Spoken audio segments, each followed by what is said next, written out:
Hey everyone. Welcome to episode 5 of Meet Me at the Through Line. Today's guest is Joyell Arvella. There are 3 things I want to say right off the bat. First, I realize I say you know a lot, and I don't want to the listeners to death, so I'm working on cutting down my you knows and other words I repeatedly say. For all you astrology nerds out there, being in this process of creating and building a podcast, my progressed Virgo moon often feels like I could have done an interview better. And I feel like from what I've learned about Virgo energy, there tends to be like a tendency or an attitude of like, it's not good enough, it could be better, which I think speaks to some kind of need for perfection.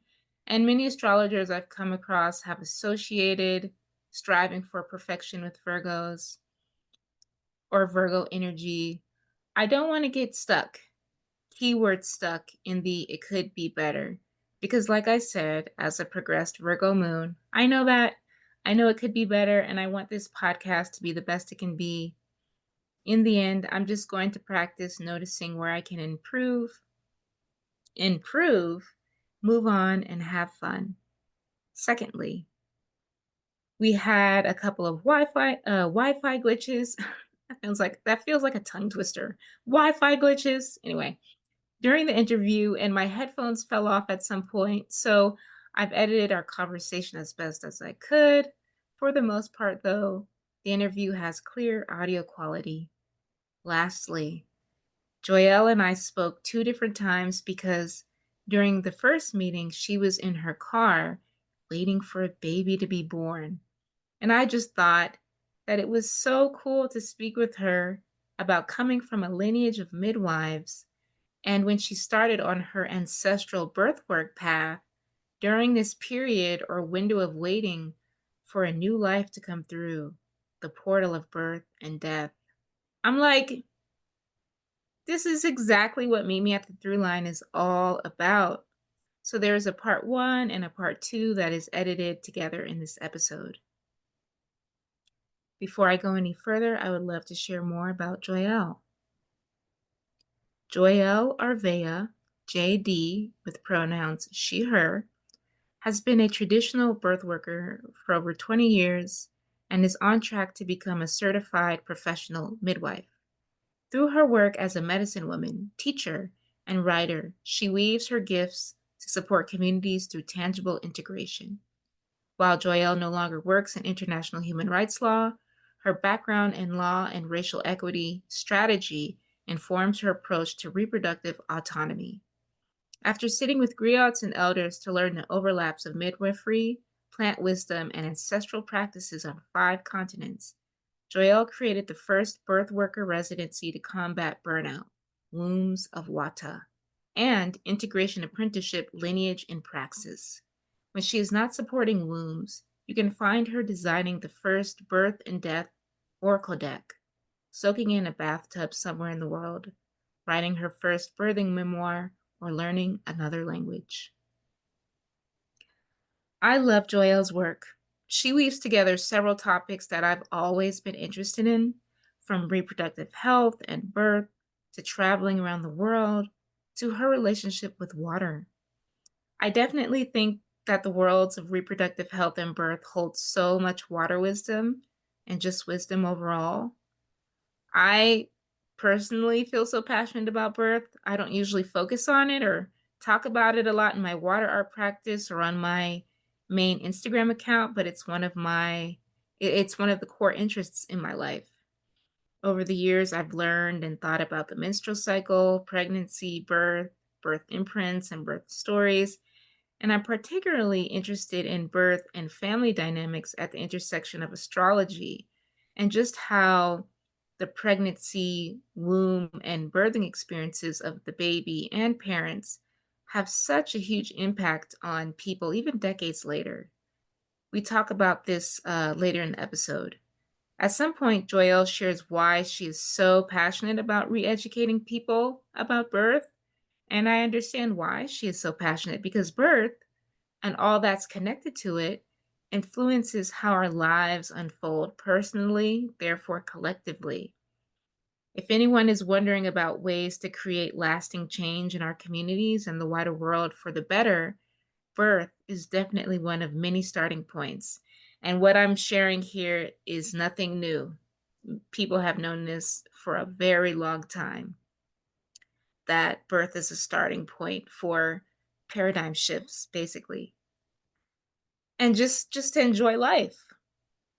We talk about a lot of cool topics in this episode, from Joyell's interest in languages, being a Pisces, cultivating looms of Wata, a birthworker residency she started, what it's been like midwifing herself over the last couple of months, stories about her visiting different lands and waters and coming back to the eastern shore of Maryland in the US, her Substack newsletter, Blood Water, writing as a divination practice, and so much more. Circling back to portals, at some point during the episode, Joyelle talks about coming back to the portals of the Eastern Shore. And for me, it's really interesting to think about portals in that part of the country, because after visiting and living in the Southwest on and off in Arizona and New Mexico, I've thought a lot about portals, specifically in the Colorado River Basin, but in desert ecosystems in general in this part of the country. I've often imagined and actually believe that I go through a portal when I travel from the Northeast to the Southwest, because it feels like I'm going from one world to another. And I am. New York City and the Phoenix metro area are two different worlds. And years ago, when I was 26, 27, I can't really remember, but when I first moved out of New York City as an adult, I remember posting an image on my Instagram account of a train in space in a galaxy surrounded by glittering stars, going through a black hole. And I was going through a portal then, where life would never be the same afterward. So whenever portals come up in conversation, I'm like, yeah, what about the portals on the eastern shore of Maryland? In the state overall, we know borders are fake. So just want to say that we know borders are fake. Just the whole DMV area, because there's a lot of history there that's formed and shaped the country. There's the Chesapeake Bay that connects to the Atlantic Ocean, and so many rivers. In Maryland and Virginia, I don't know too much about DC. The river energy there in the DMV is next level. I'm like, it's next level. I have never been in a place with so many rivers. Plus the food. If only I could transport to Maryland whenever I wanted so I could eat and be a foodie. Everybody living on the indigenous and Black liberation lands of the DMV area, Washington, D.C., Maryland, Virginia, y'all are lucky. Y'all are lucky for many, many reasons. After talking with Joyelle, I'm curious to hear from more midwives. That's another tongue twister. More midwives and birth workers about their experiences with and perspective of portals, especially because, as Joyelle shares in the episode, waiting for babies to be born and supporting families in receiving new life is a regular encounter for midwives that many of us don't experience. And intimacy, familiarity, and understanding of this kind of portal that all human beings, to my knowledge, come through is cultivated and passed down. That's dope. In addition to the portal of birth and death, specifically where someone is giving birth and or passing away, and I'm sure there are other kinds of birth and death portals out there besides the one I'm talking about.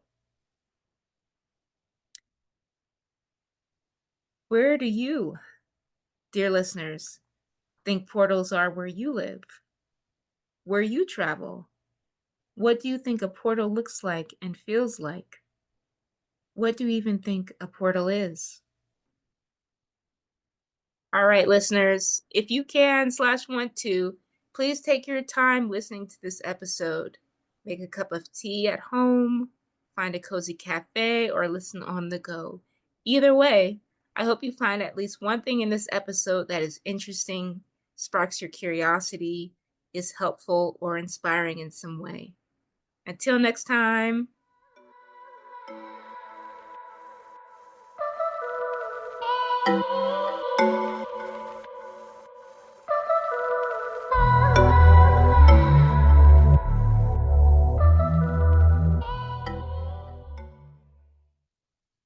Welcome to the podcast, Joyelle. Hi, thank you so much. Thank you for having me. Yes, I'm so excited that you're here, and I'm curious, how are you doing today? I am doing really, really well. It's a nice day. I'm waiting on someone to give birth right now, so I'm in a really good space. I love that. I was just saying before we press record that I love catching you right before someone's about to give birth. Well, I we're gonna jump right in, and so you just told me you just moved back to the Eastern Shore. But my first question is, so you live on the Eastern Shore of Maryland near the Chesapeake Bay, and I'm curious, I know it sounds like you just moved back, but what is it like living there? You know what? I took it for granted, honestly, just how sacred this land is and how healing it is and the history and the culture that's here because I grew up here, right? I grew up in Europe and then we moved to the Eastern Shore because that's where my dad's family is from. So from the time I was a teen until I graduated from Washington College, I think I underestimated just how amazing King County is, and then living in Baltimore and other countries and other places, I just realized how much I truly miss being on the Eastern Shore because it is slower, and also because of the water and and also the people. I know there are, some people that I don't always align with politically over here, but in general, it's just the kind of community and kindness that I have been longing for the last few years and didn't realize I already had it here. So it's been such a beautiful homecoming for me. It's been really relaxing. Even my nervous system is recalibrating every single day. So it's a beautiful space. It's a beautiful part of Maryland. It's a beautiful part of my history. So I love it. I absolutely love being here. That's beautiful. I'm so glad you're having a homecoming that feels good. That what you share reminds me of how I feel about New York City, and I grew up near the waterfront in Staten Island, and I felt like I took that for granted. And Hmm. it was only until we moved that I was like, wow, I think I just took it for granted. So Yeah. I hear what you're saying. And and okay, so there's these two questions that I'm trying to figure out which one I should ask first. So I guess maybe I'll go with this one. If the land and waters could talk where you grew up, what would they say? And I didn't realize you Oh. grew up in Europe. Yeah, I'm a military brat. So I was born in Colorado, but then we shortly moved to Germany after that because there's a big military base there. And I was there for a while, myself and my siblings. So was there, did some traveling when I was younger, and then moved back to the US. And then after law school, I went back to Europe. I went to the Netherlands and did more traveling around there.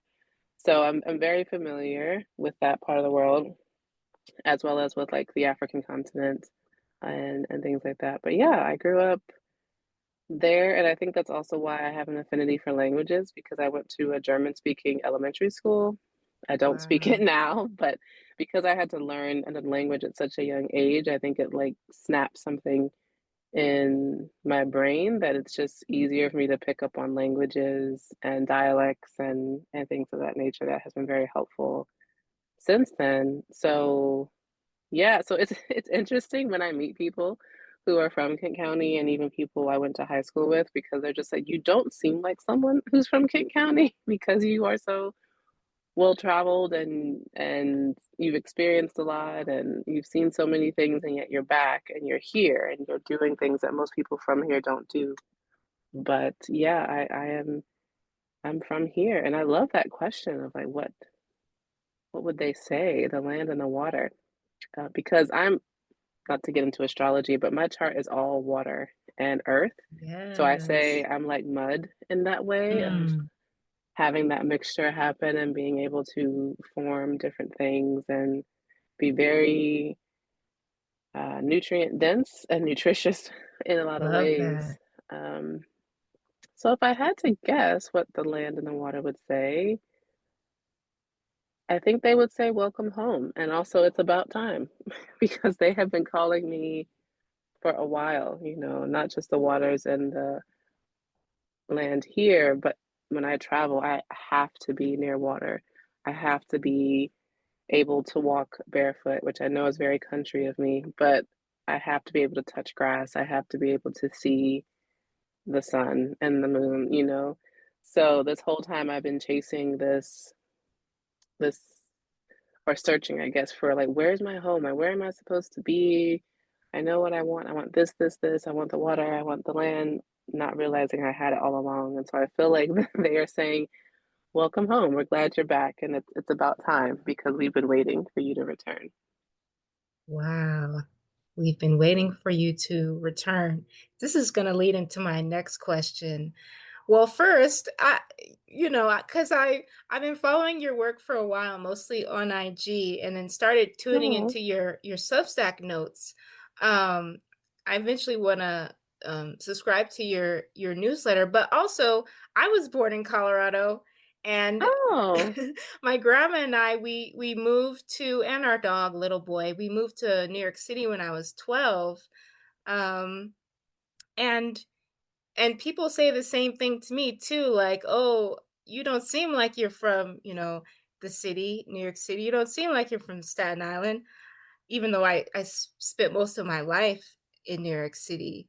And while you were talking, I'm like, wow, being a traveler, mm-hmm, and being interested in language, I just was thinking about how, you traveling, I don't know, it sounds like maybe you've experienced like different languages of different lands and waters, I don't know if you feel that mm-hmm. way.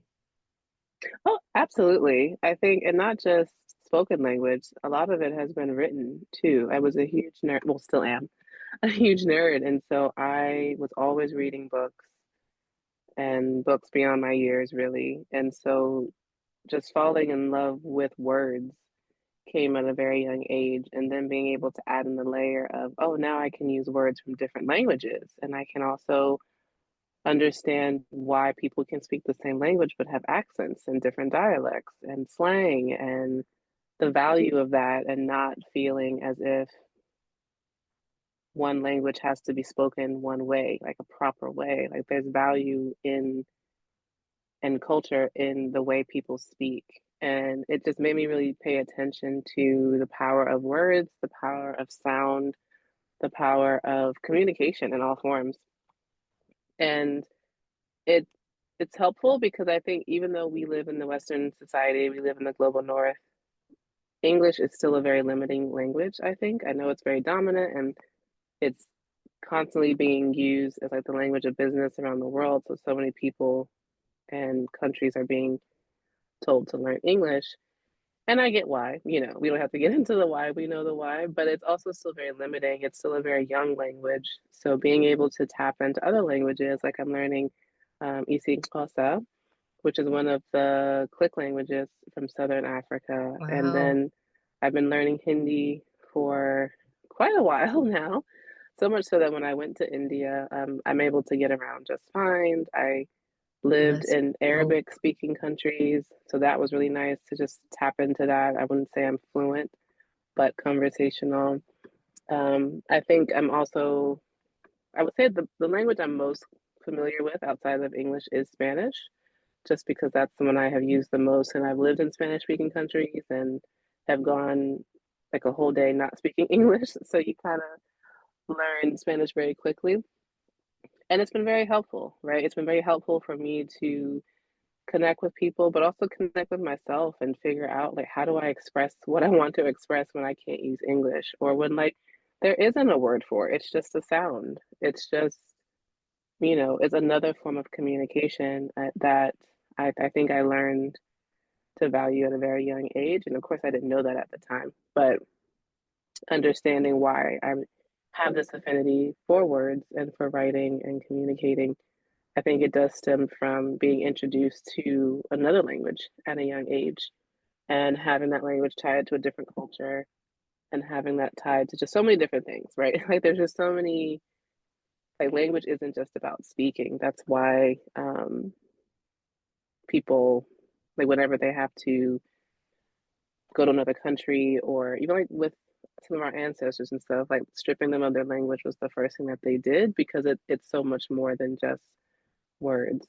So, yeah, I definitely see a value in that. I see a value in being able to travel and communicate with people in their language instead of having this expectation that they're going to cater to you and speak English to you. That's not how I move. I make every attempt to at least show some respect of trying, even if I may sound terrible or make mistakes or say something embarrassing, which I have done many times. Like, I didn't mean to say that. I thought this meant something else. Even with that, it can go a long way in establishing mutual respect and therefore getting connected with people on a personal level. And that's something I really strive for, like to always have that integrity and connection no matter where I am in the world. Wow. Wow, that's powerful to be multilingual, to be interested in languages, to be interested in wanting to connect with people through their own language. It's powerful and it's cool and it makes sense. I feel like the other second language I've spoken is Spanish, but I haven't kept up with it, but I've always wanted to be bilingual. And what you just shared, it's such a great reminder of, yeah, how, you know, I don't think there's anything wrong with only speaking English, but that it is like limiting in a way. You're because I only speak English mostly, I'm kind of limited to the English speaking world. Whereas there's so many books and music stars and films in other languages. So I just felt like you really opened up my world, especially as a fellow traveler. I'm like, yeah, I need to get back to studying Spanish. Um, Yeah, and you can even start by watching movies, right? Like, I didn't yes, learn languages by taking formal classes. I learned it by finding songs that I loved and learning how to just say the lyrics to those songs and then watching films that I knew really well. So that way I could watch them in another language and not have English subtitles on. It's like there are little things you can do each day, even if it's like 10 to 15 minutes a day, that will help you to start to pick up on more words than you realize. So that way, when you are fully immersed in a non English speaking country, you'll be able to recall it a lot faster. So, yeah, so it doesn't even have to be like a formal study. You can start studying just by picking a song or an artist that you like that's who so doesn't sing in true. English and kind of go from there, you know? That's so true. I should start making a playlist and go look up some Yeah. Spanish speaking films on Netflix. Yeah, Um, and there's different dialects of Spanish too. So like do you want Cuban, you know, Cuban dialect, right? or do you want Yes. Colombia? Do you want Spain? Do you want, Mm. there's so many other dialects that you could choose. So yeah, have Wow. have, have at it. I love that because, I have this whole sort of framework I'm using about living in the aquatic universe because I tend to think in like star systems and worlds and world making and just language being like this opening and Hmm. I yeah, I really appreciate what you're sharing. And and going back to you saying how where you are on the Eastern Shore has been welcoming you back home. Um, I wanted to circle back to that. I have a little bit of a lead up to the question. Um, the as you know, the Eastern Shore has really interesting Black histories, Hmm. with Harriet Tubman and Frederick Douglass and Benjamin Banneker, all Hmm. being from there, and other countless North Stars being, from the Eastern Shore, living there. And I specifically wanted to sail on the Chesapeake Bay because of how the Black maritime heritage is remembered in that region and how it's Mhm. cultivated. Because I grew up in Staten Island and I learned a lot of Black oystermen had migrated from Maryland to Staten Island, specifically this place called Sandy Ground. So I've always been. Oh, I didn't know that. Yes, it's this really interesting history between Maryland and New York, Maryland and Staten Island, and literally the more I learned about Maryland and cross paths with people like yourself who are from Maryland or you grew up, you have a connection there. I'm like, something is going on here. Like what kind of energy is around here? Because this something's going on. And so, like You we were might saying have a before. connection here. You are a Johnson, and I am technically a Oh, Johnson too. So we could be oh, cousins. You never know. oh, I did not know you're a Johnson. What? Yeah. There's I am so a many Johnson. Johnson. I mean, yeah, and there's a reason for that. But yeah, Yeah. that's I amazing. I did not know that connection between Maryland and Staten Island. Thank you for that. I'm going to look into it more. Yeah, I just, it's just this thread I've been trying to follow, but I just feel like I don't know what word I want to use. I feel like what's the chances of I don't know. I don't know what I'm trying to say, but you live there, you grew up there. Like, how would you describe the energy of that place near the Chesapeake Bay and all the tributaries?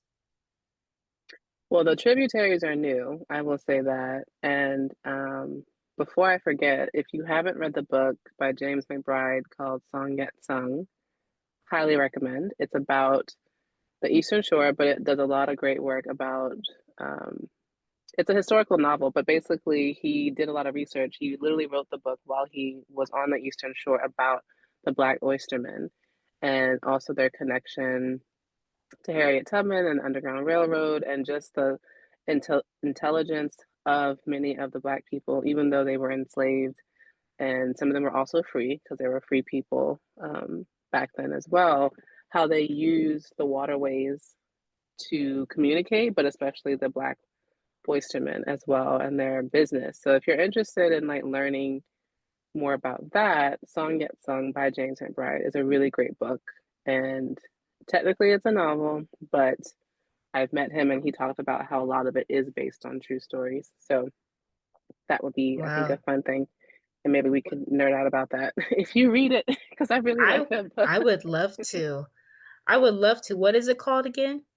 Song Yet Sung Song Yet Sung. Yeah, I by would love James to. McBride. Yeah, because I was eating oysters when I was when I was there. I was eating oysters. Well, actually, I ate mussels. No, Okay. clams, but in Virginia. But oysters and hush puppies. I keep telling everybody this. I was eating so well. I And was like, crab. yeah, and crab. I said I didn't know y'all was eating like this Oh over yeah. here. It's a serious thing. Like I'm very serious about my oysters. I'm serious about my crabs.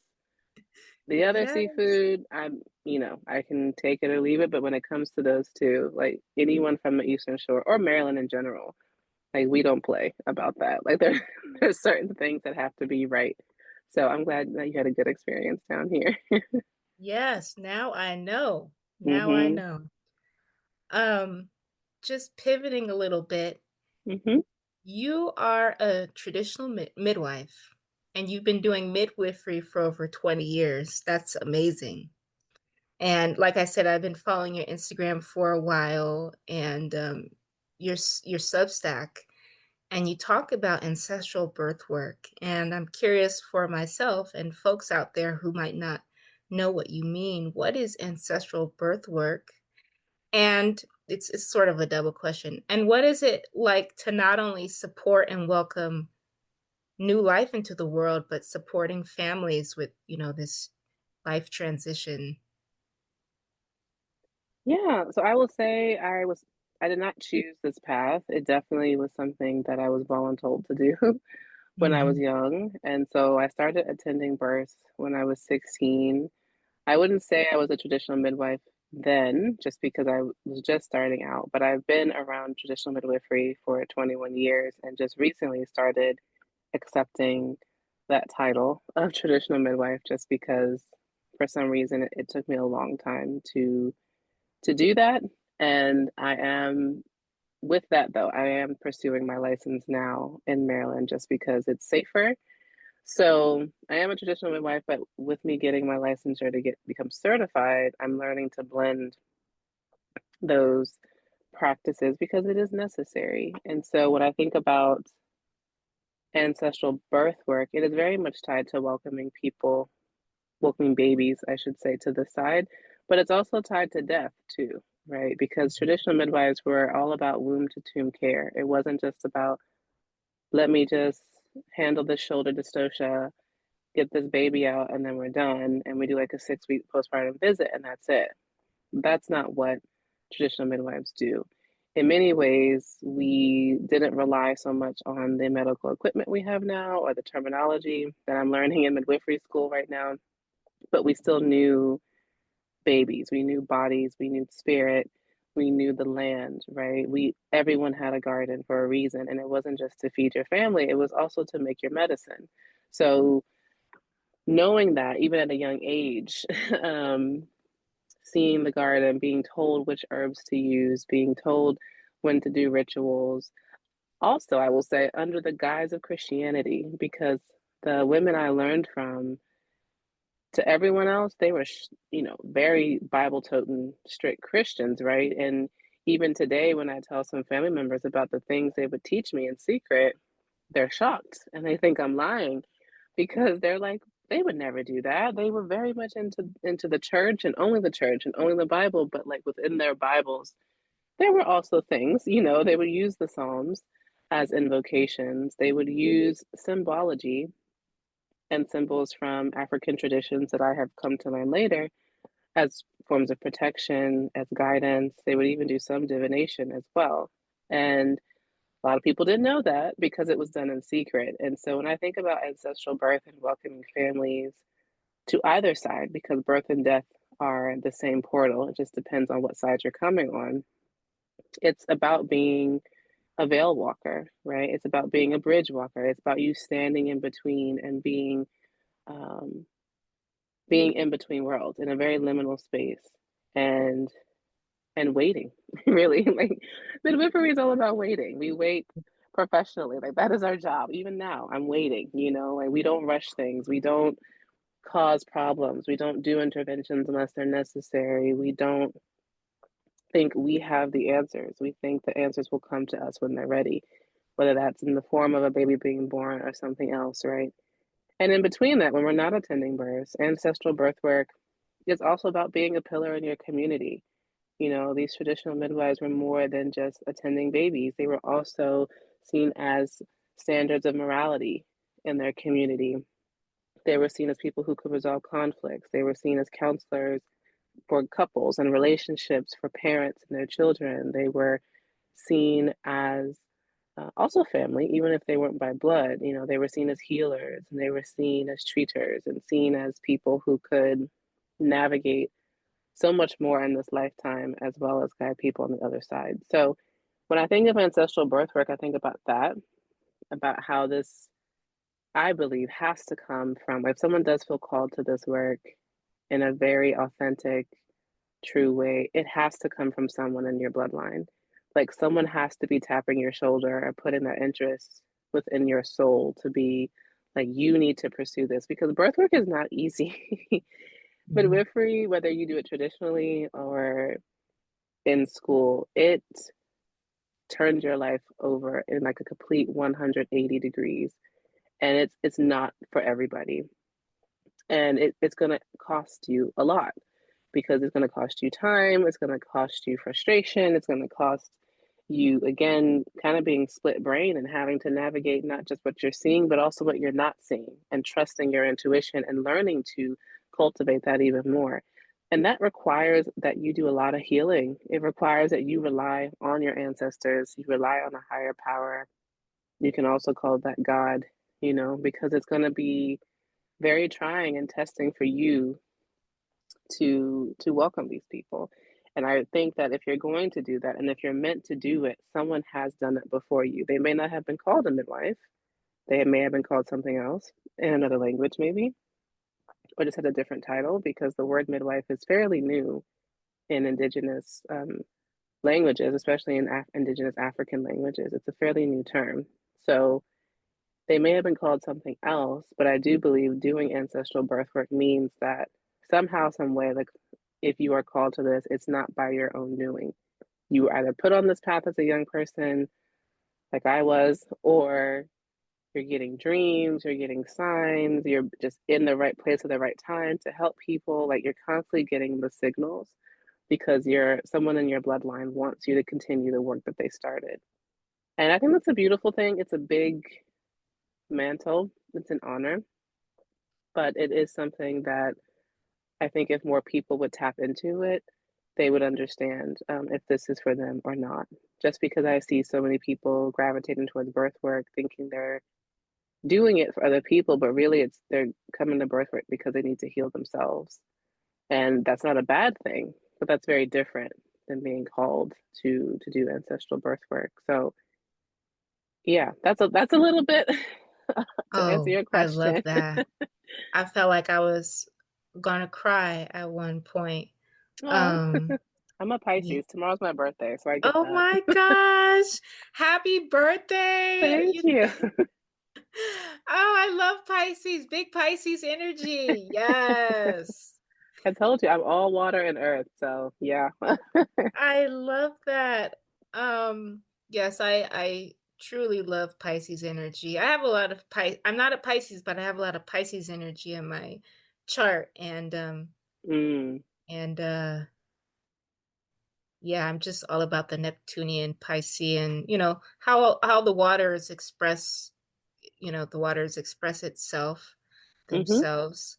I'm so grateful for what you shared. Just taking it in, and when you first started sharing about how you were attending births at 16, I was like, time and time again, life is showing me that you know you a person's interests or their calling tends to show up when they're a young person, when they're a child or a teenager. almost always, yeah, yeah, It never fails, and I'm you're right. like I'm like, that's amazing. And um I love what you're saying about, looking for the signs of an ancestral calling, because I feel like a lot of people are, for folks who because I know there are people out there who aren't really into like purpose or calling, but for people who are into that, I feel like a lot of people are searching for that, and it's encouraging to hear like, well, pay attention to this or pay attention to that to see what you're gravitating toward, or see if you're getting reoccurring messages some way about doing XYZ. And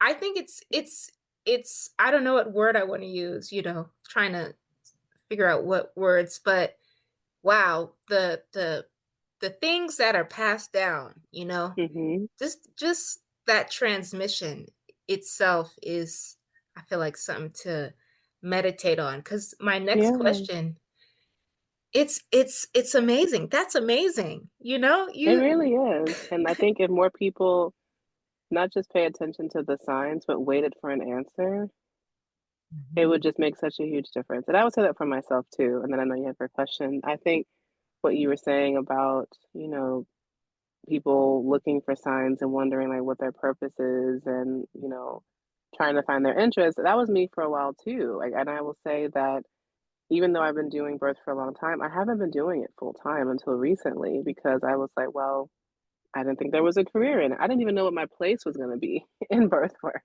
which is why I was just like, I don't even know if I'm a traditional midwife. I think maybe I'm just a doula. I don't know. But I know I can do a lot of medical stuff because of how I was trained, but I don't really see what my place is. And so for like a year or two, I put it down. And then I also went to law school and really loved that too. And I was like, well, why did I go to law if I'm also interested in birth work? Like, what was the point of that? And like I studied Black Studies at Washington College. How does that thread through everything? And that was an interest. And it's not until now that I have allowed myself to sit and be shown the reasons why I was given those paths. I'm now starting to see like, oh, that's all being woven together now too, because not only am I doing midwifery, but I'm starting a project with another lawyer on midwifery law in Maryland and also writing a book, a Wow, birth memoir that's around the amazing. history of midwives and all that stuff. So there's a Black history aspect. And so I say all that to say for people who have interests that may not seem like they're cohesive, as you're exploring those interests and maybe asking questions, you have to sit long enough to get an answer. And it's not going to come like the next day. Like I completed law school 10 years ago and I haven't really practiced since 2019. And I didn't think I would pick it up again because I didn't understand. And even with birth, right? I just started this midwifery program last year, even though I've been in birth for a long time and just started writing my book. And it's only coming together now because I made the space to actually wait for an answer as to how all of these things need to come together. So for anyone who's out there that's like, I have all these interests that are kind of all over the place, you're not alone. They're going to come together in what your path is supposed to be or in what you're supposed to contribute to this world. And it may just take you a little bit more time. So I just wanted to say that because I think that's also key for people that sometimes they feel like they're hopping from one thing to the next and they feel all over the place, but maybe that's what you need to do to finally understand how you're now going to weave them together because that's what our people did. No one had a singular career. Our traditional midwives weren't singular lives. They did not live those lives. They had multidimensional lives. They were interdisciplinary for a Mhm. reason. They had to be in order to be effective, So just allow yourself grace and wait for things to come together in the time that you're ready for them to do that. Absolutely.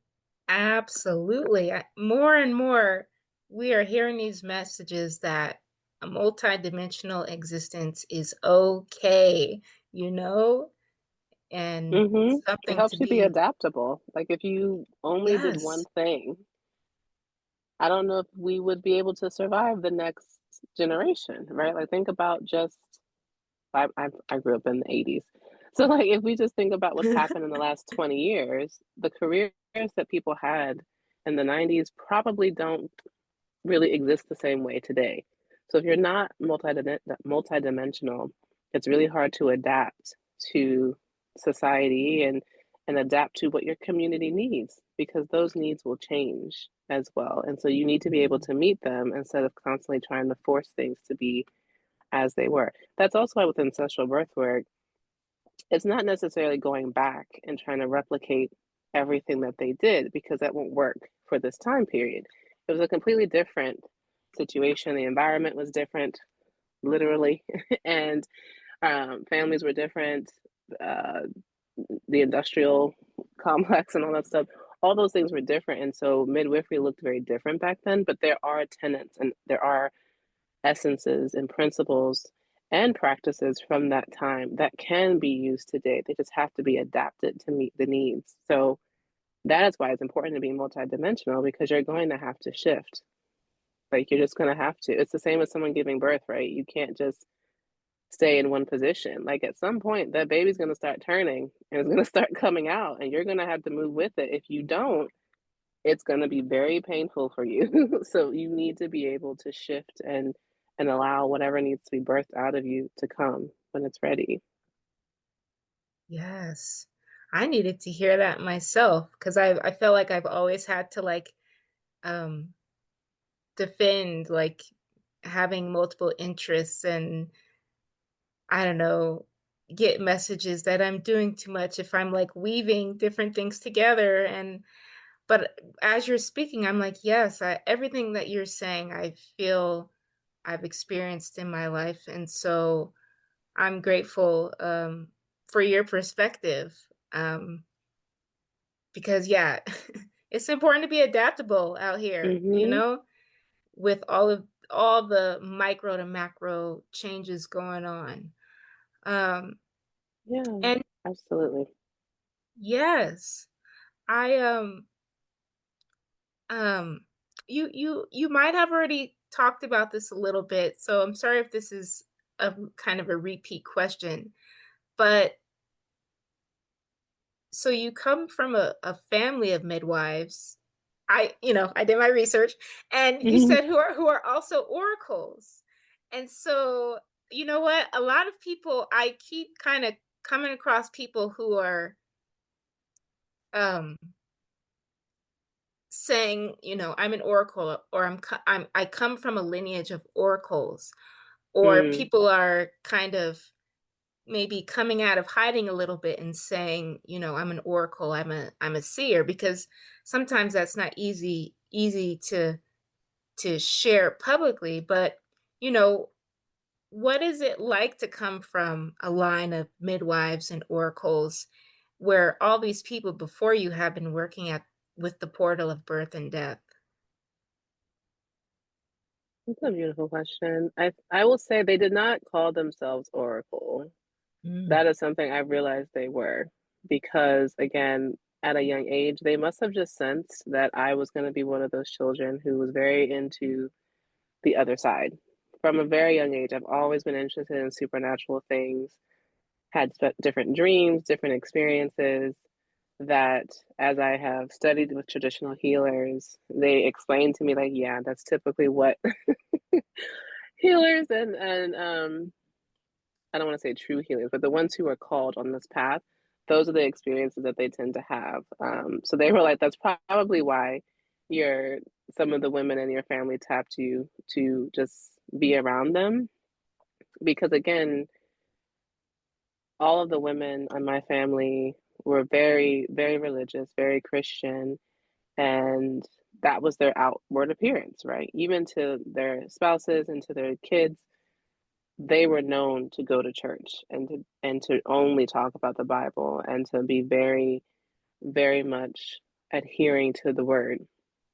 So when I started remembering and also, well, I'll say, I didn't realize what I saw until I got older, right? And it's because I exposed myself to things like hoodoo and voodoo, and then also traveling, and then somehow meeting curanderas and seeing what they did, and then attending births and seeing things that were done there that I realized, like, oh, this wasn't just something that mom was doing. Like, this actually is a ritual. Like, oh, this is a practice. And I remembered my one of my grandmothers in particular, how during a birth, um, I wouldn't say during like an actual birth, but during a birth, and maybe even if she just sensed something was coming to the family, like bad news or someone was visiting, I don't know, anything.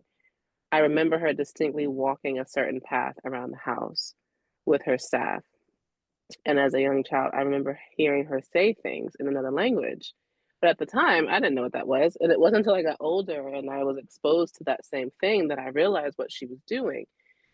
And then the same goes for my great aunt, because again, everyone, even to this day, you ask her about her, no, everyone will probably say that she didn't do this, but she distinctly had me come study with her on Saturdays, and she would teach me how to do things with foods, herbs, certain incantations and invocations or prayers over things, and would talk about her ability to see and would ask me things. And so it's just like they never called themselves an oracle, but they very, very much were doing that practice and keep doing it under the guise of Christianity as well to keep it hidden, which is what a lot of our ancestors did too, which is only why I was able to notice it because I started reading things in Black history and I was like, oh, I know women in my family who did the same thing. Like, I was like, oh, that's what they were doing.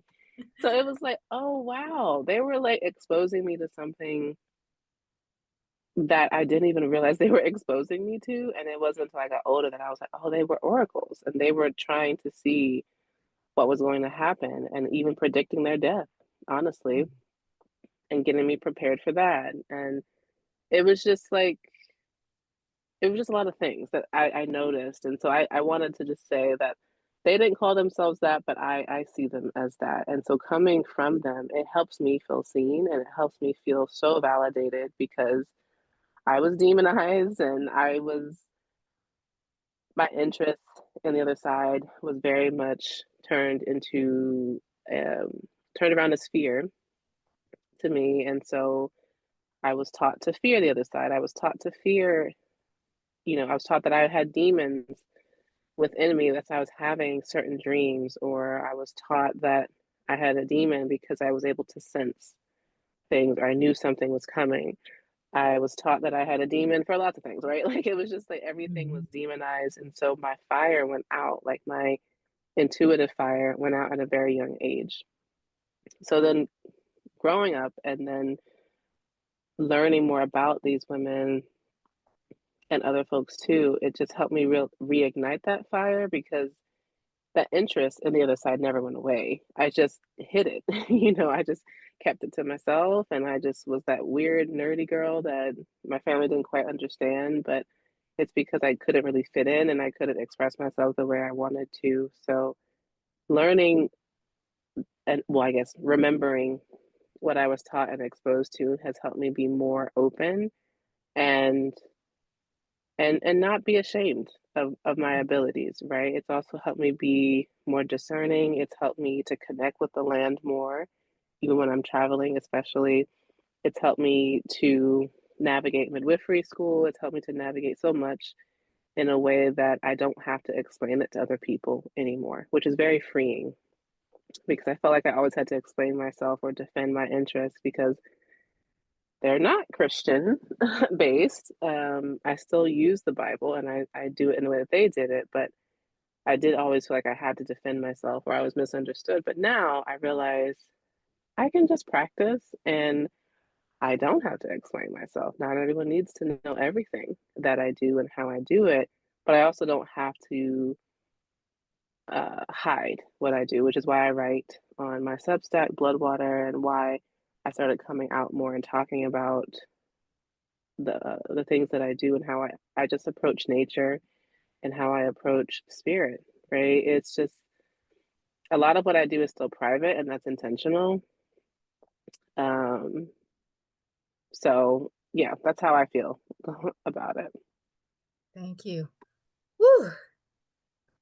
That's all. I'm like, because I was inspired to ask this question because you had included the word um, oracles, Right. and I totally understand what you're saying about the language we might use for how we're trying to understand our family members or our ancestors and what they would have used because I see that.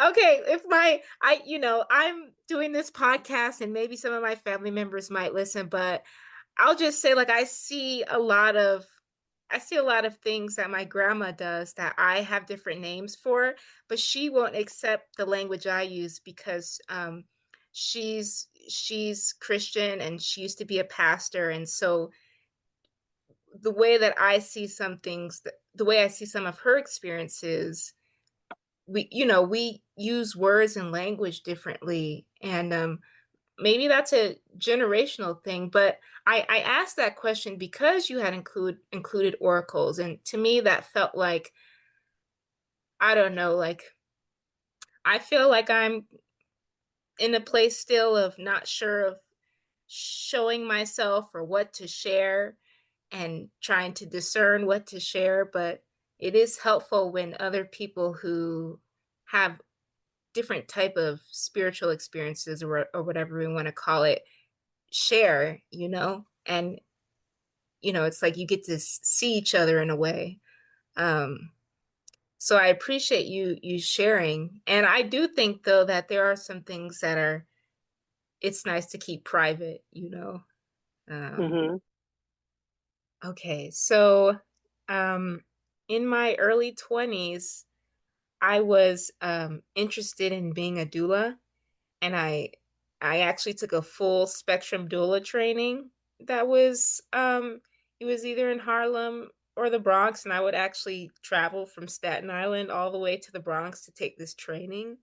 But I ended up not being a doula because I think you said something about this earlier, or I read it somewhere that people sometimes get into birth work, as a way to try to heal their mother wounds or, heal themselves in some way.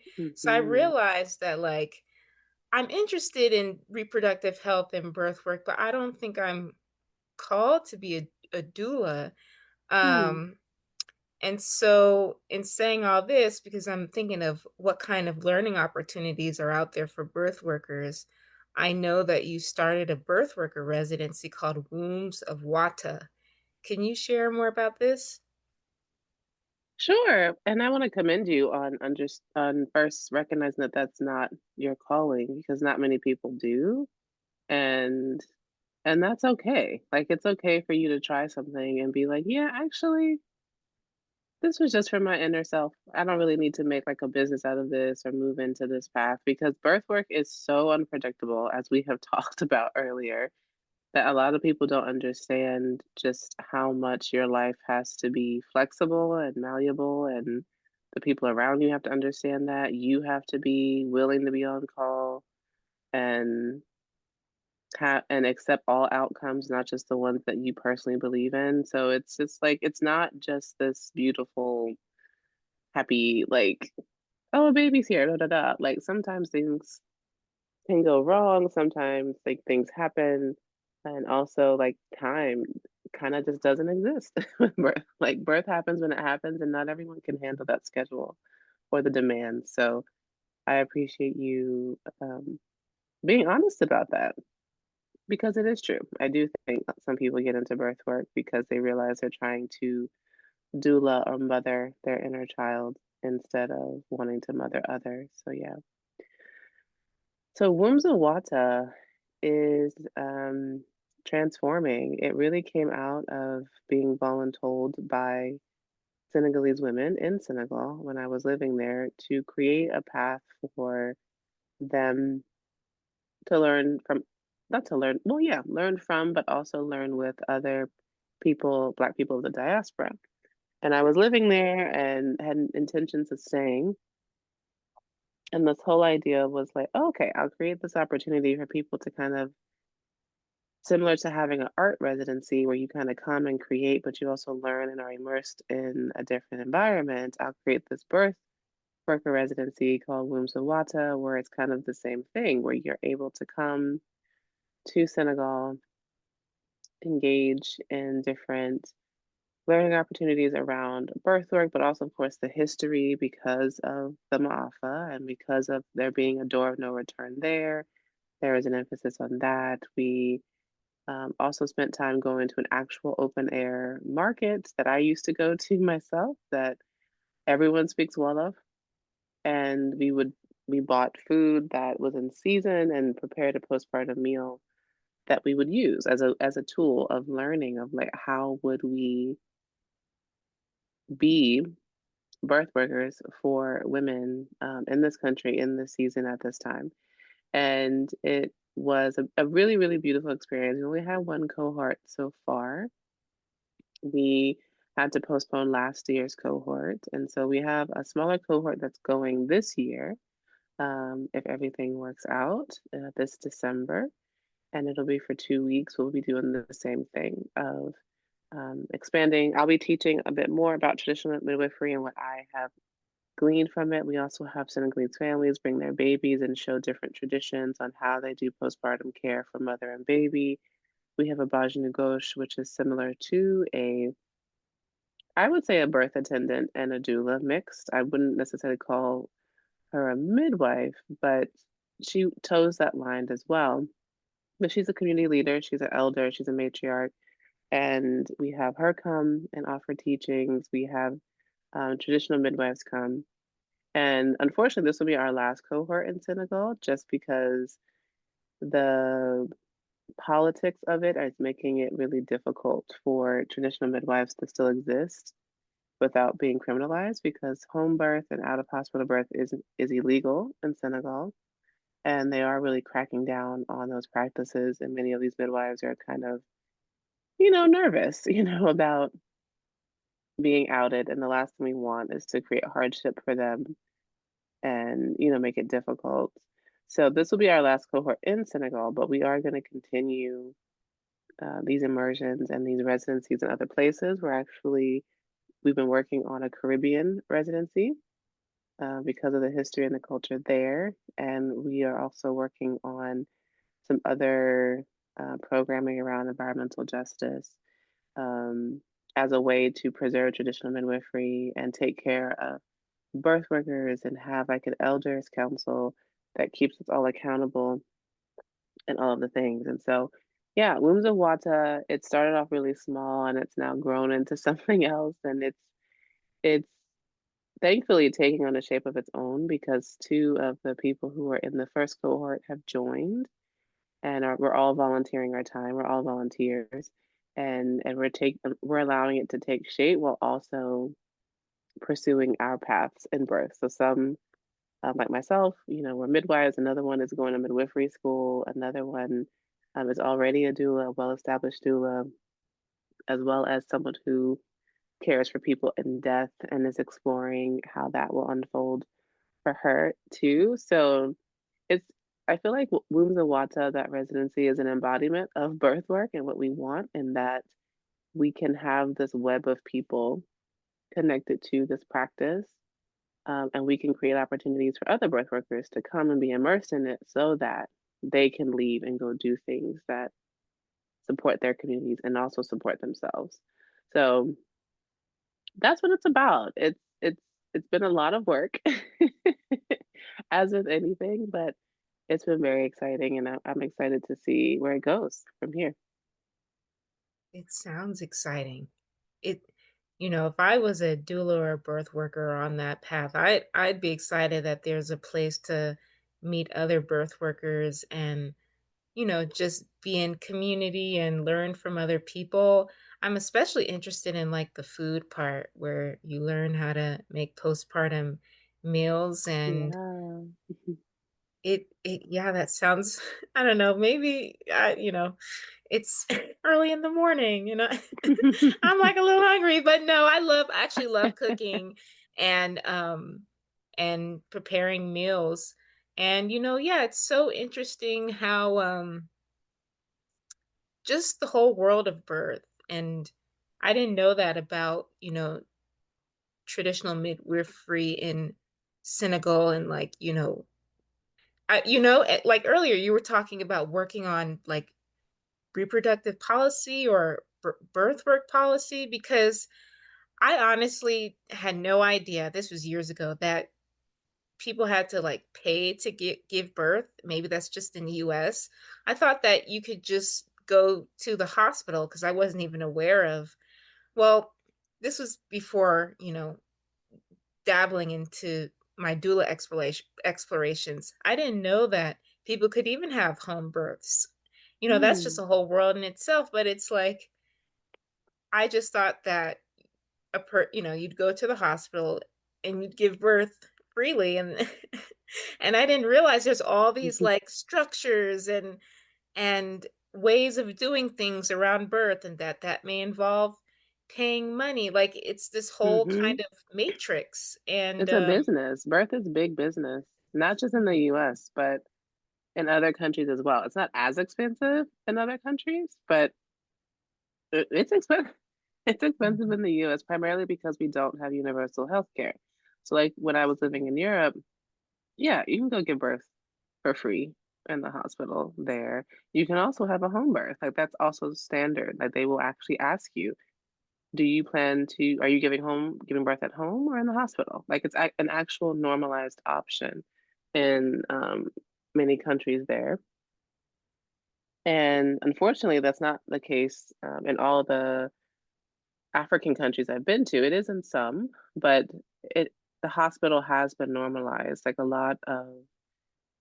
the US, like a lot of I would say harm and violence was done in the last 100 years to really not only penalize our midwives and our birth attendants and our mothers and our godmothers, but to also just create all this propaganda around how dangerous it is to give birth out of a hospital, and it's not true. And so, because of that, In just one generation, we saw people shifting from giving birth at home safely with better numbers than hospitals. To this day, out of hospital birth still has better outcomes than hospitals, even in the US. We saw that shift in just one generation from women giving birth at home, sometimes even unassisted, because, maybe it's their seventh baby and they've done this before, or in some cultures, some women would go up into a mountain, like that's part of their rite of passage, give birth and come back. We Wow. went from that to you need to be on your back in a hospital bed with all these artificial lights that kind of feel like an asylum. You need to be drugged up and have this like twilight experience to where you don't even remember what's happening or what has happened to your body. We're cutting women, giving them episiotomies, we're giving them C-sections, we're like pumping them with drugs, all these things, and that's normalized. But if you talk to people nowadays, they're just like, "Oh my gosh, that's the hospital is so much safer than the home." And it's like, well, why is that? Because the numbers and the procedures say otherwise. Like, why do we have this ideology? And it's because we have been conditioned to think that being pregnant and giving birth is a medical emergency, and it's not. Not to say that it can't be, but there are ways that you can do risk assessments to see, like, what is the likelihood that someone may develop preeclampsia?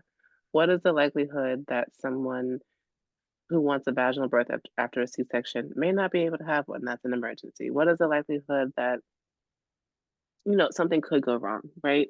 There's ways to assess that and do ongoing assessments during pregnancy just to make sure people are like out of home birth is still a viable option for them because that is the norm. It always has been.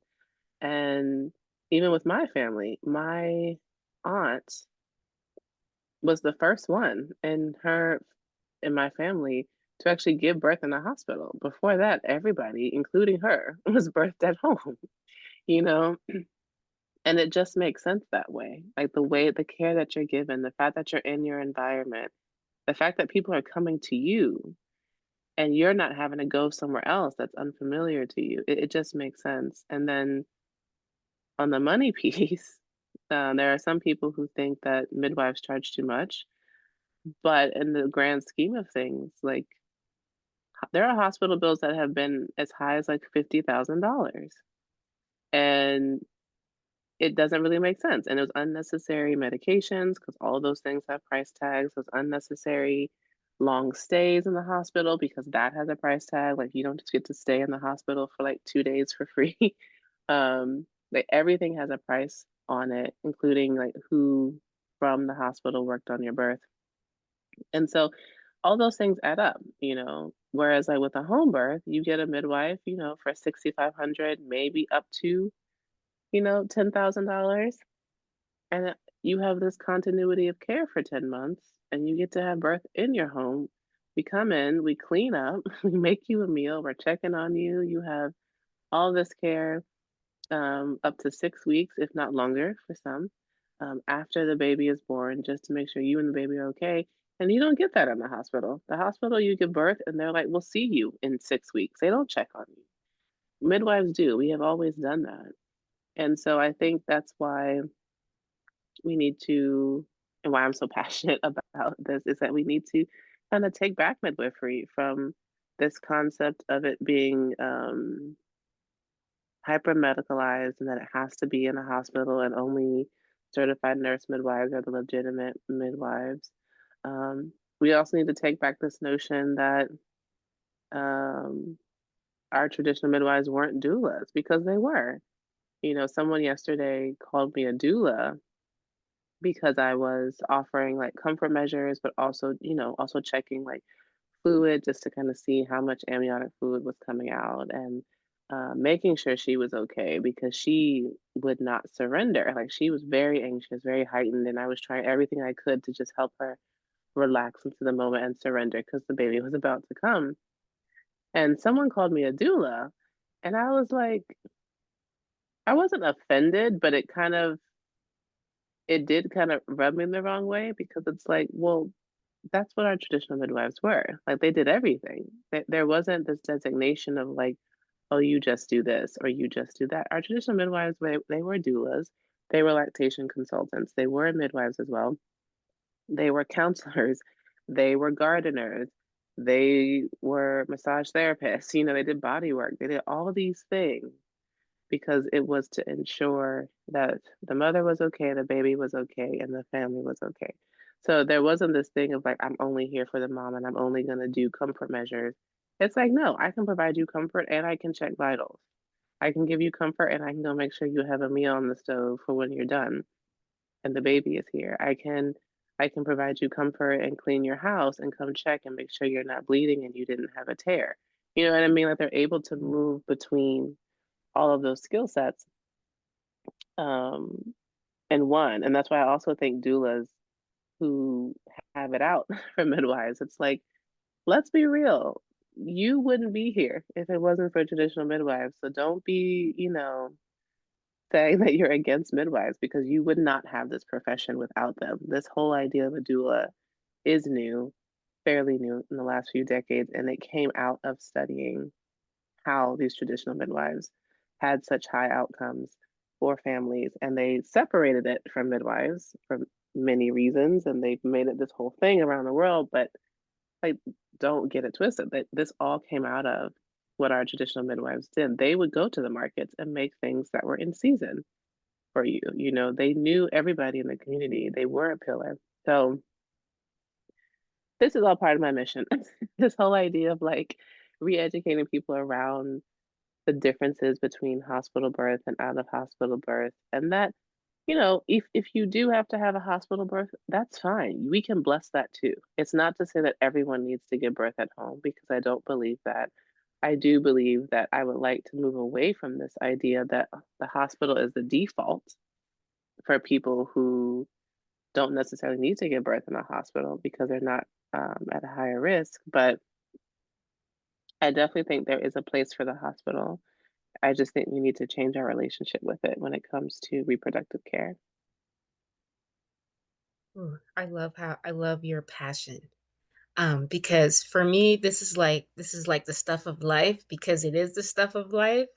Um, and it's, a lot of things were coming to me while you were speaking. Like first, just the role of the midwife having all, doing all of those tasks and, exercising all of those skills. It made me think of the moon and just the glory of the the moon. I am thinking about astrology a little bit, I but love just that like, though. That's beautiful.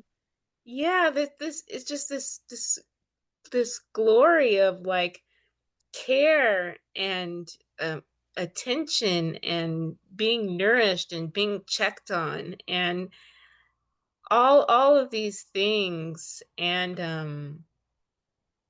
I don't know, it made me think of my mind tends to go into astrology because I'm an astro nerd, but it makes me think of the moon like exalted, where, I'm sure there's challenges with being a midwife and, just it could be, uncomfortable for Hmm. everyone in the room, but there's just like this beautiful energy of care. And I feel like a lot of conversations in the collective about are about care. And it's like I love that you're passionate about re-educating people about birth and reproductive health and like the role of the hospital in society because it's like when will you hear about these types of conversations unless you're in the birth work world or you're a parent that's about to have a baby. Like I feel like I hear what you're sharing from friends who are about to give birth or they just gave Hmm. birth, but other than that it's like but this is like the stuff of life. Like Right. this is like This is every you know day. it's every day. And I've been thinking a lot about how our the pregnancy experience and our births impact our lives. It can impact our life even 30 years later. So it's just that it there's just like what am I trying to say that? that I just feel like birth work is It's connected to everything that we do and that we yes, are. It really yes. is. That's Even it, if you you said it don't right in have a nutshell. children, even if you don't have children, your birth story definitely is part of what you're doing in life now. Like I believe that. And that may be super spiritual for some people, but that is my practice. My practice is all about the spiritual.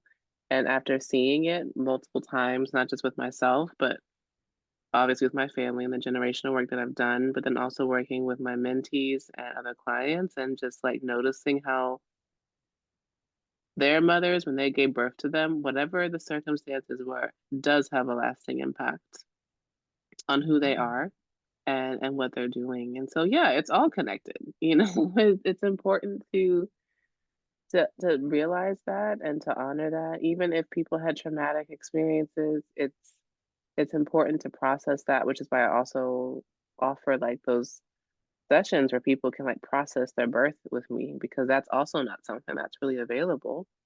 Like even if it's 30 minutes just having someone talk to you and like validate your experience or validate that this happened to you or this wasn't what you wanted or it wasn't what you wanted. Like that can have a long impact too. So you're right. Like birth work is tied to everything. It is literally life, literally bringing life, but it's also a blueprint for how we live our lives. And that's how I see traditional midwifery as well. Well, I just want to say thank you. Thank you to you as a birth worker, traditional midwife, to all the birth workers out there. Um, because yeah, it's such a central part of life. And yeah, I feel like people talking about their birth stories could really, change the energy of things, change the landscape of society. It makes me think about grief work that I've heard and I've experienced the power of grief work, but and maybe someone sharing their birth story isn't wholly about grief, but just thinking about how there's just doing certain things that can be really transformative and healing or clarifying. And so at Wombs of Wada, I I'm excited for that space. It's not geared toward me, but I'm excited to see what you all do in the future. Um, so I'm gonna move to the next question. I know that I could just sit right in that last question there, but on your Substack newsletter, Bloodwater, you also talk about midwifing yourself. And I'd love to know whatever you're comfortable with sharing. What has this experience been like for you? Hard. As with, you know, the women I support and I see them, when they get to that transition part of them being in labor, it's been really hard. And I didn't even realize that I was midwifing myself. I didn't. I was just in it for at least, and I think I'm just coming out of it, honestly. Um, so I would say from June last year, or maybe July. Is that 9 months? It might be close. It might, math is hard for me right now. It's a little early, but yeah, from July until now, I have felt that I needed, not that I needed, but I was being forced to go through another transition of complete surrender, complete trust that I was not ready for.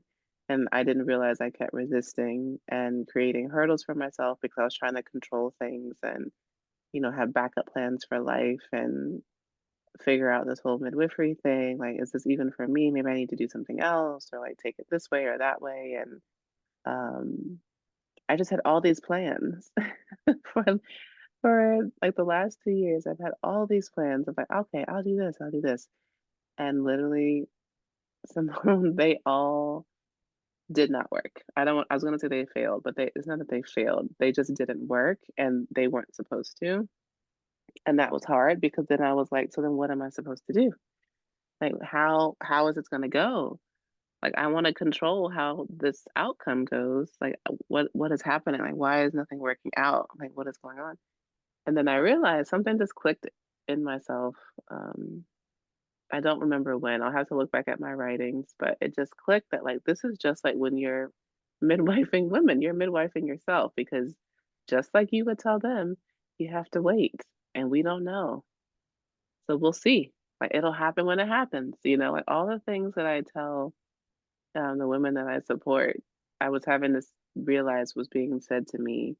And maybe it was also my ancestors too, because they would constantly give me those messages, even in my sleep and in my dreams, of just like, you gotta let go. Like, you do not control how this goes or where you're going. And so you're gonna have to midwife yourself through this. You're gonna have to wait. You're gonna have to make sure you're eating, make sure you're taking care of yourself, even if you don't feel like it. Even if you feel broken and you feel sad, um, make sure you're nourished and you're eating well. Make sure you're walking, making sure you're talking to people and you're not stuck in isolating yourself. Maybe make sure you're taking spiritual baths and doing all the things you need to do to nourish um, your body and your soul because your spirit right now is going through some things and you don't know how this is going to turn out, but it will turn out. And yeah, it was a rough time, I will say, and I'm also grateful for it because I would not be here talking to you or even putting out my work or even rebranding. So I was a whole nother brand before. And through this really tough spiritual labor, so much has been revealing itself to me of like, this is my path, this is what I'm supposed to be doing in this moment. And it may change later, but for now, this is what I'm giving birth to now. And this is where I need to be. Coming back to the Eastern Shore was not a part of the plan at all. But right now, this is where I'm at. Maybe for the next, few months.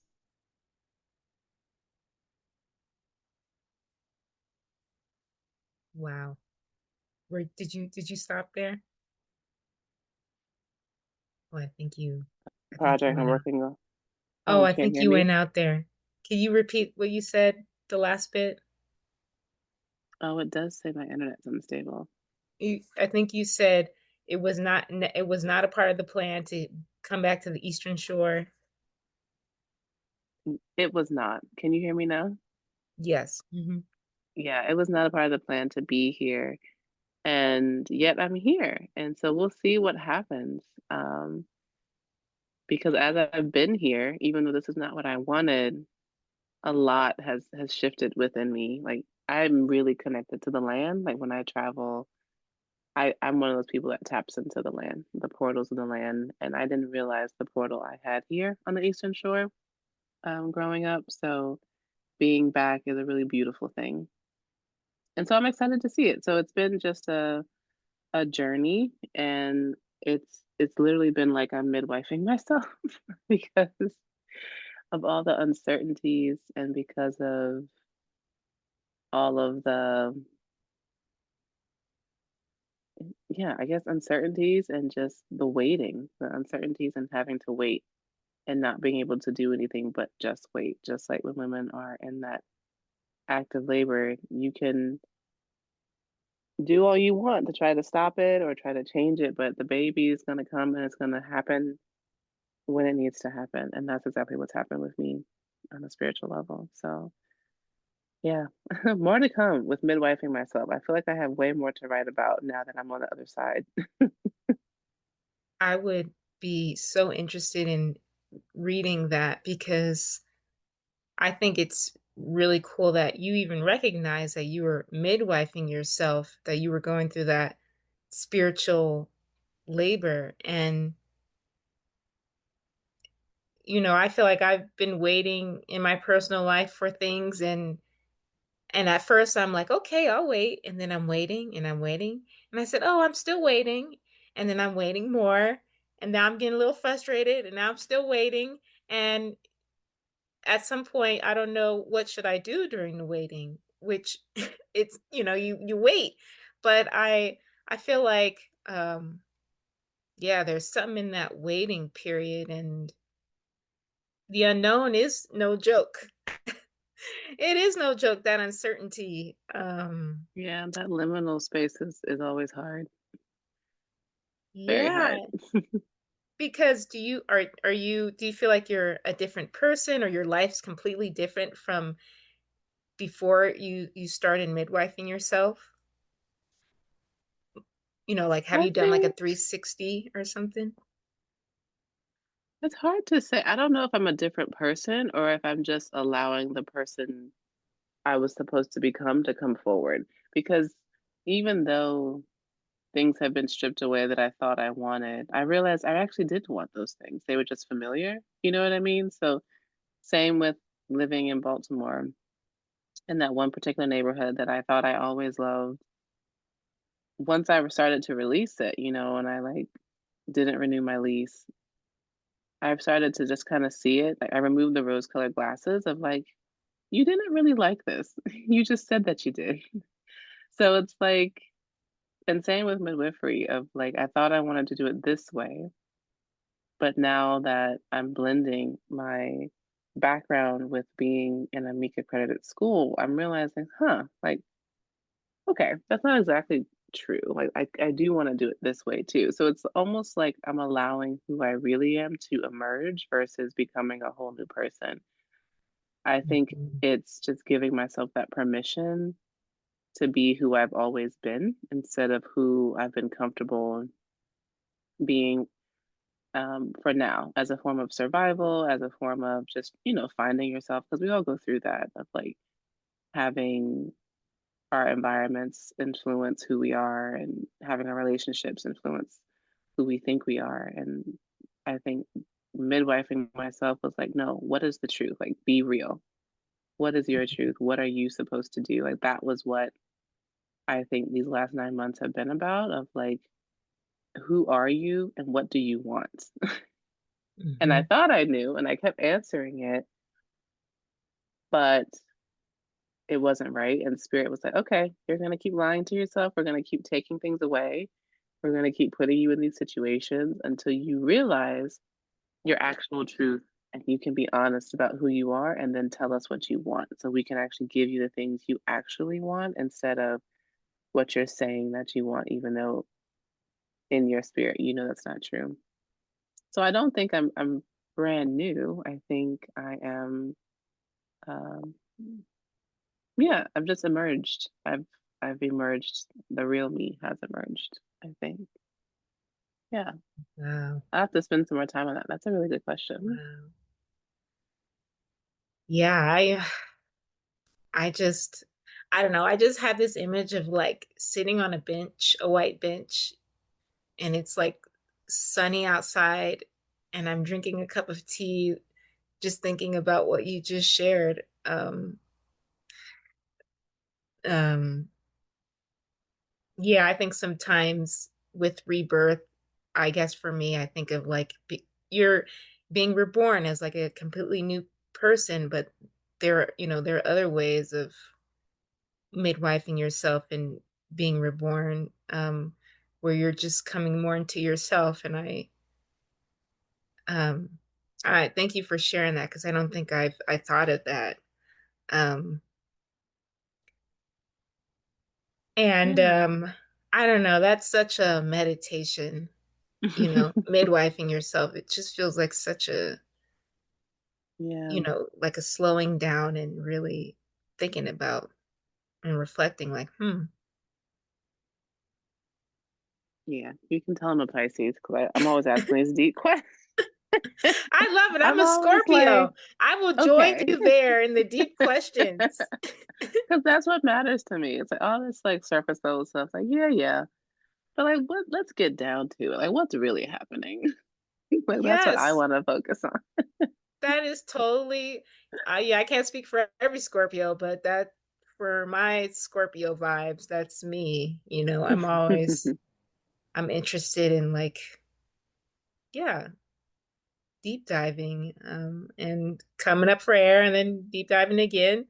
Hmm. And I love Pisces energy. Ugh, I so much love.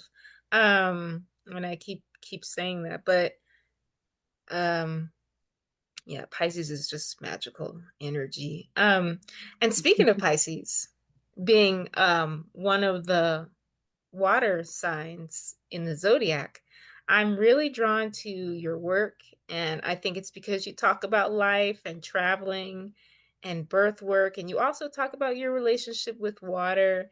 And I've seen you post your spiritual baths, which just look divine. I'm like, I need to find a bathtub quick.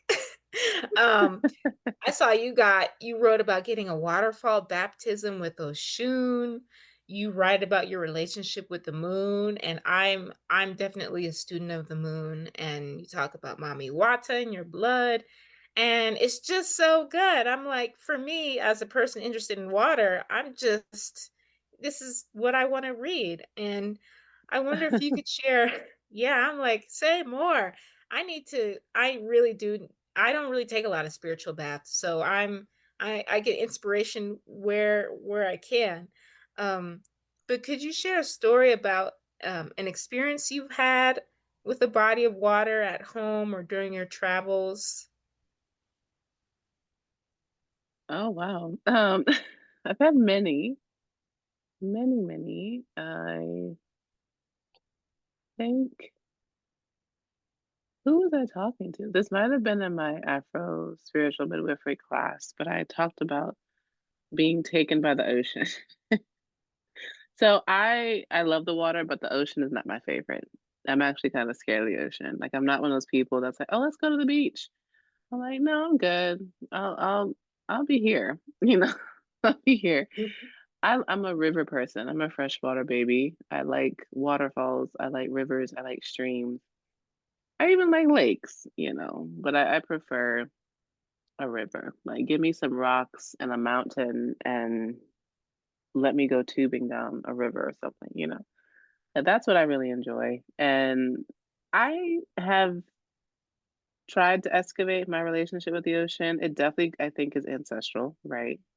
I am a daughter of the diaspora who was forcibly taken, and many of them did, also die across those waters, across the Atlantic Ocean, and just like spiritual connections to other lands too. And I do believe I've existed in other lifetimes. I have connections to other parts of the world too, and those oceans. So there's a lot there. I don't think it's just like, oh, I don't like the ocean. I think it's an ancestral thing of like, she can be dangerous, like it's not the same as a river. So anyway, I was in Tanzania and I had been there for a month and it was the evening. I think it might have been a full moon because it was so well lit. I was on the beach and I was just like, I really want to just go into the water, fully clothed. I was just like, I really feel like I just want to go in the water, like just take a quick dip and get out. And I was like, why do I want to do that in my clothes though? Like, should I change? Should I not? I didn't. I just started walking and I was like, I'll just put my feet in. I just want to go to the water. I want to just be in the water right now. Like something is really pulling me into it. Next thing I know, I walk into the water and then I'm waking up under the water. Oh I no. was like, I wasn't drowning or anything. Like somehow, some way, whether it was Yemaya or other water deities that I fully believe in, somehow, some way, I went from standing like in the ocean with, you know, just my legs up to like my knees or whatever, to now I'm opening my eyes and I'm underneath the water. And I wasn't breathing, so I wasn't breathing in water or anything, but it was very scary and very jarring because I was kind of like I was just floating underneath the water. And of course, I got to the top and I got to the shore and I was fine. But I was like, what the hell just happened? Like, did I just disassociate? And like, what was that? And then I've talked to traditional healers who were like, yeah, you got to be careful with that because a lot of people have those experiences. Like, that's actually a very common thing they said mostly it's children who are tapped to be either healers or, conjurers or connected to the other side. They have experiences like that where a body of water will take them. And it always brings them back. Like it's not taking them to kill them per se, but it does take them as a way to,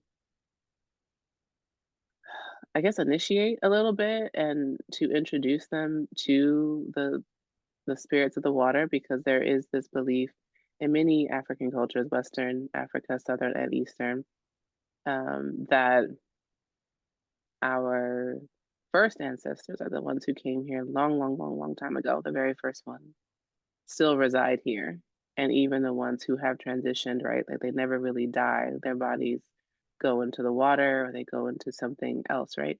So there is this belief that when a body of water takes you and it doesn't like kill you per se, it's a way of bringing you closer to that side and to your ancestors and to go through some type of an initiation and to be mindful of that. So that obviously did not help my fear of the ocean because I was like, well, I need to be careful. But yeah, I had that experience where yeah, the ocean took me under and it I'm still it's really hard to describe as you can hear. I'm like it's hard to describe. I haven't said it to many people, not even my family, because I know that they'll think I'm crazy or like it was a demon, but it wasn't. It was very much like when you have an experience and like you know you should be scared, but you're not. Like you're still very calm and you freak out afterwards. Like that's kind of what happened with me of like when it happened and I opened my eyes underneath the ocean in the dark, it was kind of like, huh, this is different. Like I wasn't alarmed in a way. I think I was also in an altered state of consciousness too. And no, I wasn't on anything and I hadn't been drinking or anything. It really did feel like I was in another realm. And then my human mind kicked on and was like, all right, you got to go up for air, kind of a thing. And then afterwards, I was like, what the hell? What was that? Because I remember doing this. And then, like, then your mind starts piecing things together and realizes there's a lapse of time and you can't explain it. And it kind of freaks you out. Like, that happened to me in Tanzania. And I also in India, I was on the backwaters. It wasn't as dramatic as that, but I definitely heard um I guess I'll call them fairies, like on the backwaters in Alapi. I've been there a few times. Like I whenever I go there and like take you can only get to the certain hotel that I stay at by a boat. And whenever I take that boat, Wow. um I do hear like what sounds to me like fairies. When I'm meditating, I do feel the presence of folks there. I don't know. It's kind of hard, but I'm definitely someone who's of the water, and that's why like my practice, the mangrove midwife, is called that because like mangroves grow in tropical areas, typically um, freshwater bodies of water, but they can also be like brackish water, and some are near more salty parts of water, but their roots grow deep into these waters. And midwives also were regarded as people of trees, and these roots are so strong. They're able to withstand anything, and they're just like a well-connected network, even in this moving water. That I was like, yeah, I want to embody that in my midwifery now. Of yeah, I'm very fluid, I'm very flowy. I love water, and water is healing, water is life, water is all about the spiritual. And that we can ground this in a practice that is whole and makes people feel whole and makes people feel connected and um, kind of blend the two of earth and water. So, so yeah, I have a very, very deep relationship with water, and I'm cultivating my relationship with earth now too. Well, shout out to the fresh waters. Shout out to the beautiful, sweet, fresh waters. I love that you shared your experience with the ocean because I think sometimes, yeah, I think it's like it's great to know that like, the ocean isn't everyone's cup of tea, and that I love that there's like this diversity of, you know, affinity toward different types of waters, and it just makes life much more, rich and full. That there's some folks who are diehard for the ocean and the deep sea, and then there are other people who are like, no, no, that's not really what I'm into. I want to sit by a river. I want to, go explore the mangroves, which I never heard that before. That midwives are like trees, or they're seen as trees, and that makes so much sense when I think of like mother trees and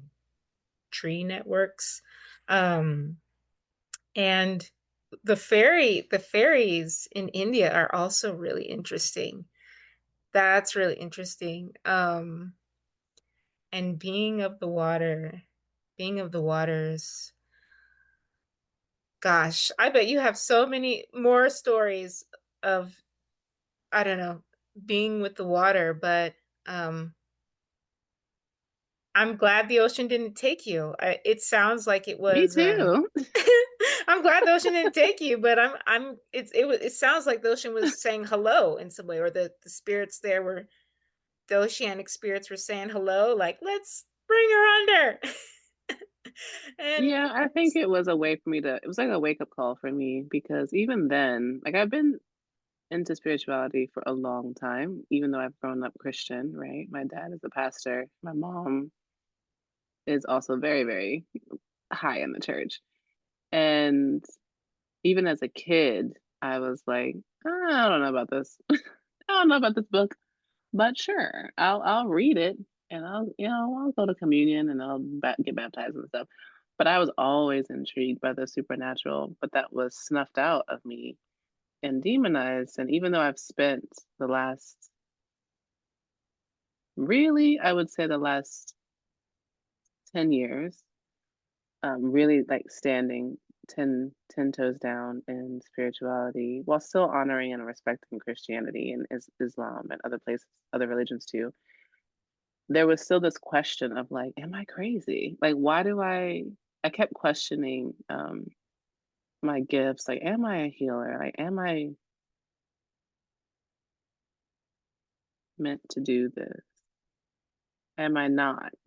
And I think the reason the ocean took me that day was to say, yeah, you are. You are all of those things. And you need to realize that. And we're here too. So let us give you this baptism of the ocean and allow you to see yourself the way that we see you. So, well, let me rephrase. Let me start over. I do think the ocean was trying to tell me something just because I grew up in a very Christian environment and it was a good upbringing, but I think as a child, I even knew that there was more to life than what I was being taught from this book. And there was just more, and I didn't see it as all bad. And even though for the last 10 years, have been actively identifying with spirituality, I had this question of like, am I really a healer? Like, is this my calling? Is this supposed to be with my birthwork? Are they separate? Why am I interested in the things that I'm interested in? Why am I having these experiences that I'm having and these dreams and just all of these things that have happened to me since I was little, like trying to really make sense of it and like wondering if I'm crazy or not. And I think traveling to Tanzania by myself and having that experience, it was like the ocean was saying, yes, you are gifted. You do have these abilities for a reason. You are a healer. You are all the things that you say you are and that you're questioning. And now here we're gonna take you under and kind of baptize you in this ocean so now that you can see yourself the way that we see you. And I'm grateful for it because after that, like so many things changed. After that, I went to India for the first time actually and had a lot of experiences there and then went back, a few times after that and continued to travel and just started to really just accept who I am and not question the experiences, like not question that like I can tap into the energy of the land, not question that "Oh, I know what this plant is, even though it's the first time I'm seeing it," not question how to read a placenta, not question the ability to connect with ancestors and others, really like just it helped me to stop doing that. And I needed to do that because this last 9 months of midwifing myself, it took me even deeper. And that's the thing with spirituality, right? That's the thing with being a midwife and being a traditional midwife and being a healer and just being a person. Like you realize, like, okay, you get to one layer of yourself, but there's another one.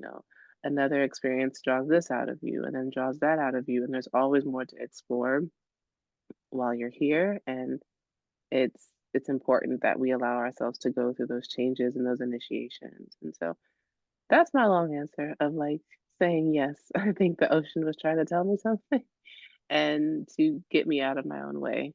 And they literally did that in in a very direct way. So I'm glad they did. I think I'm gonna remember this story, um, as a memory and in my body and in my imagination. And it's just so interesting. The last couple of interview guests I've spoken to, we've talked about like grounding in our gifts or medicine or calling, being more confident about it. And it's just an interesting, it's sort of like another through line where people are learning that they are experiencing what are experiencing, or they are tapping into XYZ. And it's just so interesting to connect with folks who I really admire, and how many of us are just trying to affirm ourselves when we either grew up or we've just heard messages some kind of way that we're bad or we're crazy, or all the things. And I think that the more people that can do what you just shared, um I feel like it'll just contribute to our own personal lives and the collective. And it's something I want to do because I feel like I internalized like being woo woo. I've internalized like being too woo woo and too spiritual. And I think, yeah, the more of us who can kind of clear that out, it sounds like the ocean was just clearing that out and helping you tell yourself a new story and seeing yourself clearly. um and the ocean is like potent like that. Yeah, like I said, I bet you have so many stories to tell. And you know everyone can just go check out Bloodwater. I lied, I actually have two questions left, but the last question is really short. So and okay, let me slow down. So I'd love to talk about your writing practice, which I remember you saying in a Substack note is a part of your inheritance. And that felt so beautiful to read.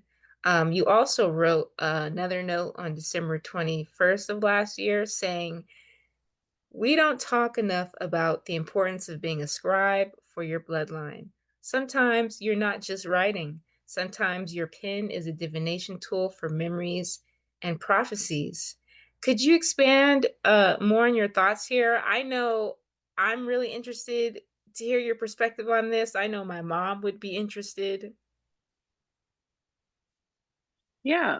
Well, when I wrote that, that was actually me scribing and being using writing as a divination tool. I didn't know that's what was going to come out. So when I do my Substacks, either my notes and I would say the majority of my essays, they all start off handwritten. I'm very much an analog girl. So that kind of came to me in a meditation. Like I started doing morning meditations where I would just write whatever came to me, or I would meditate first and then kind of see what needed to come forward. And that's what came forward was that note. And I wrote it down and then I was like, huh, that's nice. I like that. And then I typed it on my Substack, which is usually how that happens.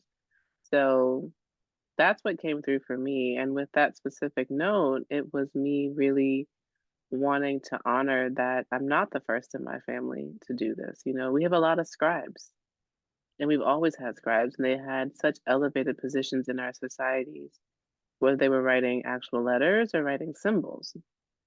And it's important because a lot of them were tapping into the spiritual realm to make sense of what was happening here on earth. A lot of them were capturing what we did so that way we can, continue and leave a legacy for future writers, but also, our descendants as well. And a lot of people did use writing as divination. Like there's a reason why in cartoons they always had like those feather pens that would just be moving by themselves.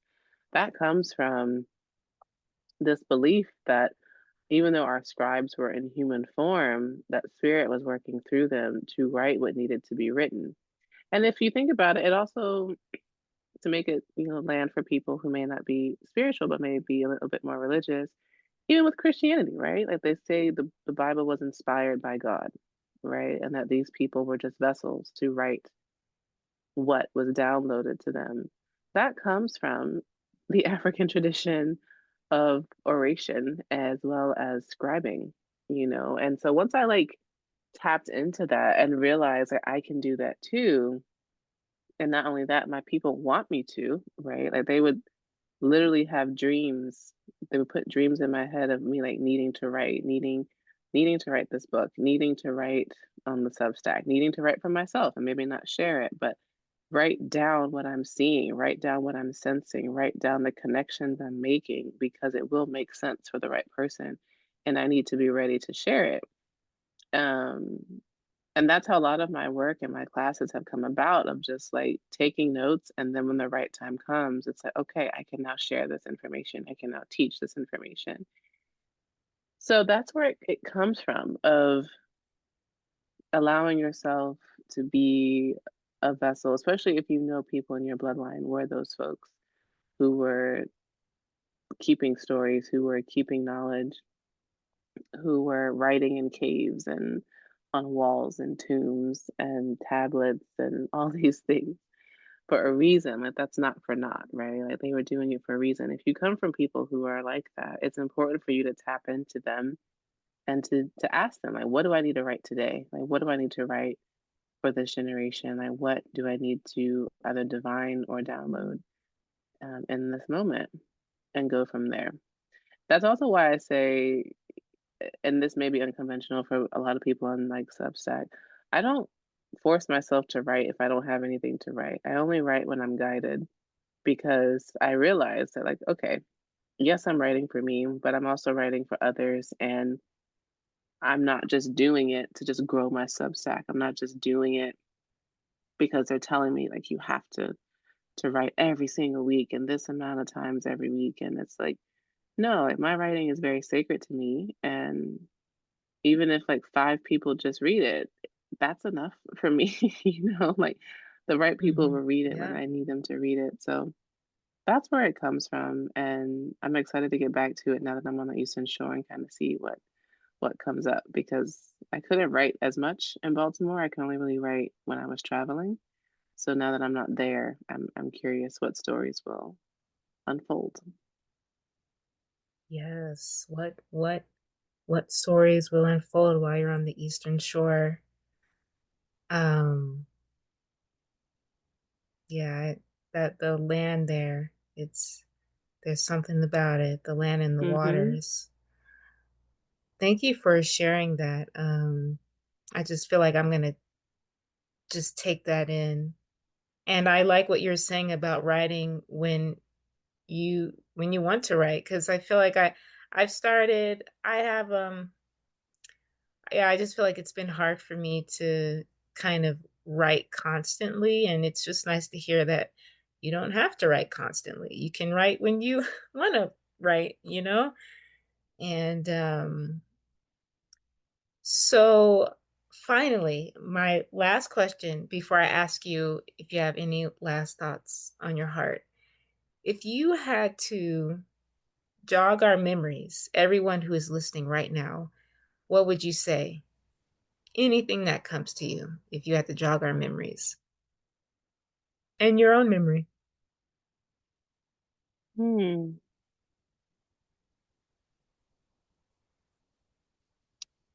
that's a good question. I would say you've done this before, is what I would tell people. And maybe it's not like you in this lifetime, but someone within you has done it, you know? Like you've done this before. There's nothing new under the sun. So tap into your reservoir of information, which is ancestral, which is also, the land, the elements, your own birth story, and remember, because whatever it is that you're being called to do, like you're really feeling this pull that lights you up beyond imaginable. And like me, like you can wake up at 2 a.m. to go attend a birth because I love it. Whatever lights you up so much that you can do that, you've done it before and you need to do it again. So just follow that. Thank you. Ah, that's such a great way to end. And I want to say thanks so much for meeting me at the Through Line, Joyelle. It's been such an honor to talk to you and hear your thoughts. And Likewise. yeah, I just like I so me making this podcast. Some days I'm like, oh, oh wait, my headphones keep falling off. This is the second time that's happened. I'm like, "Oh my gosh, I'm making a podcast," but through this podcast, I'm, connecting with folks like yourself and learning, and I just have so much gratitude, and I wish so many blessings to come your way, all the things Oh, that you thank want and you. need. Yeah, and I'm excited for the Wombs of Wata residency to follow that journey, and so, yeah, I just wanted to say thank you. Thank you so much for your time today. This was a beautiful conversation. So I appreciate all the great questions and getting to pull things out of me that I didn't realize was there. So thank you for this. This was lovely. Yes, thank you.